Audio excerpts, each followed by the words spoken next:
Action drama নিয়ে ফের হাজির আফরান নিশো। একেবারে অন্য লুকে দাগিতে নজর কাটতে চলেছেন বাংলাদেশের জনপ্রিয় নায়ক। মঙ্গলবার প্রকাশ্যে এলো ছবির টিজার ও মুক্তির দিনক্ষণ। 1 মিনিট 11 সেকেন্ডের ট্রেলারে একেবারে অ্যাকশন হিরোর লুকে ধরা দিয়েছেন নিশো। গল্পের প্রেক্ষাপট একটি কারাগারের অন্দর থেকে মহানগরের রাজপথে ছড়িয়ে ছিটিয়ে। তার মধ্যে ধোঁয়াশা মাখা আবহে ভারী গলায় নিশোর সংলাপ, আব্বা আমাকে সবসময় বলতো, নিশান, জীবনের একটা লক্ষ্য খুঁজে বার কর।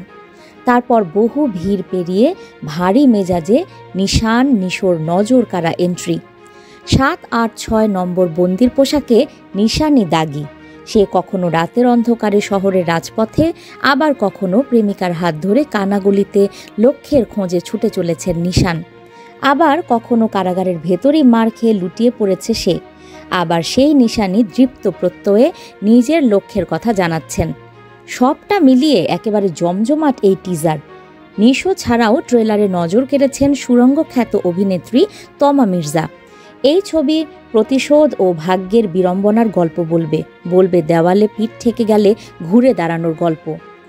SVF, আলফা আই এবং চরকি প্রযোজিত শিহাব শাহিন পরিচালিত এই ছবি চলতি বছরের ঈদে বড় পর্দায় মুক্তি পেতে চলেছে।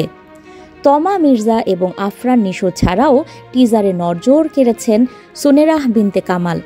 টিজার সম্পর্কে আফরান নিশো বলেন, এই ছবির প্রতিটা ফ্রেমের গভীর অর্থ রয়েছে। টিজারটি ভবিষ্যতে কি ঘটতে চলেছে তার একটা ইঙ্গিত মাত্র। এটা এমন একটা গল্প যা দর্শকদের মনে শেষ পর্যন্ত ভাগ্য, পছন্দ এবং পরিণতি নিয়ে প্রশ্ন জাগাবে। এটা শিহাব শাহিন পরিচালিত দ্বিতীয় ছবি।